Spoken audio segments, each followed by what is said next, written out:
또 한 가지 거기서 흥미로운 지점은 그 이전 대선과 그 이후의 대선들을 보게 되면 그러니까 젊은 사람일수록 진보를 지지하고 나이 드신 분일수록 보수를 지지하는 어떤 그런 성향이 있었다라고 한다면 이때 당시 즉 17대 대선에서는 좀 예외적인 경우가 모든 연령층에서. 예. 당연히 이겼다!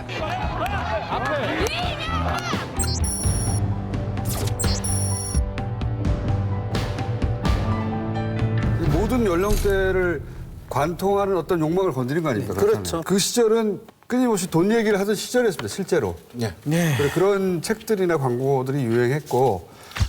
여러분 모두 부자 되세요. 꼭이요.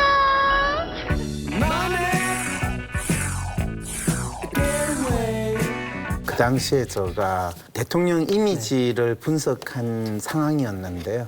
사실은 다음에 누가 대통령이 될 것인가를 봤을 때 가장 뚜렷하게 나오는 이미지가 CEO 장군이라는 이미지였어요. CEO 장군. 예.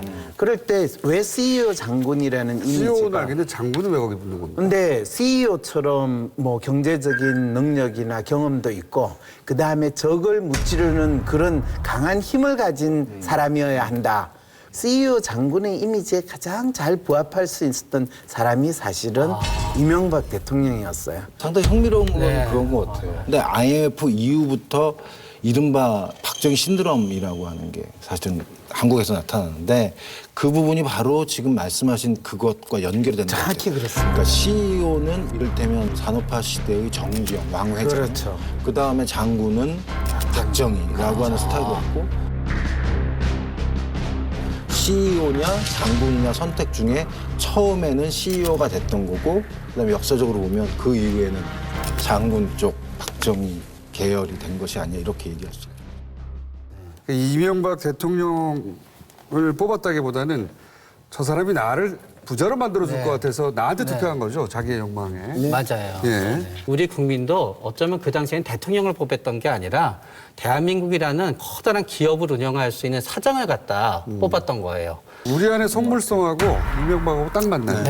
그 대가를 지불한 거죠. 예, 국민의 선택이 대가를 지불했습니다. 자, 그 MB로 상징되는 시대가 사실상 마감을 앞두고 있습니다. 이 역사로부터 얻어야 하는 교훈 같은 게 있다면 뭐가 있을까요? 저는 대통령에 대한 기대를 어느 정도는 좀 자제를 해야 되는 게 필요하다고 생각합니다. 즉 대통령은 메시아가 될 수 없죠. 구세주가 될 수 없어요. 우리들이 가지고 있는 모든 질곡과 고통을 해결할 수 없거든요. 그래서 그런 의미에서의 개인 숭배를 끝내고 그 사람의 미래를 바라보는 프로그램에 집중해야 되지 않을까 생각합니다. 저는 다음에 대통령을 뽑을 때는 그 사람의 과거를 무시하면 안 돼요. 한 인간을 가장 명징하게 증명하는 거는 그 인간이 어떻게 살아왔는가고 그 인간이 어떤 과거를 지녔다는 거거든요. 그래서 다음에 대통령을 뽑을 때는 아무리 그 사람이 어떤 현재를 보여주더라도 그 사람이 살아온 과거를 무시하지 않았으면 좋겠어요. 그거를 국민들이 스스로 자기한테 질문을 던져보는 게 더 필요하다고 생각해요. 그럼 실제로 대통령이 되려는 사람이 나를 위해서 뭘 해줄 거라고 기대하지 말고 진짜 이 시대에 이 사회에서 뭐가 가장 이루어져야 되는가 그걸 저 사람이 할 수 있는가 이 질문을 던지고 그런 사람을 찾아야 될 그 거예요. 대통령이 내 사적인 이익을 위해 도움이 될 거라는 생각 자체를 하지 말라는 거죠. 근데 그건 거의 불가능하거든요.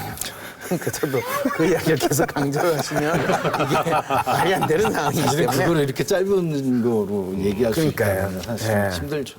저는 뭐 제 영역에서 할 수 있는 얘기는 잘못했으면 잘못한 대로 처벌받고 그렇죠. 예? 그리고 이렇게 잘못을 저질렀을 때 그것이 우리 사회에서 다시 용납되지 않는다. 그다음에 뭐 정치보복이니 뭐니 이런 말 하는데 그 말 하기 전에 그럼 왜 이런 짓을 저지르셨어요? 라는 질문을 던지고 싶습니다. 알겠습니다.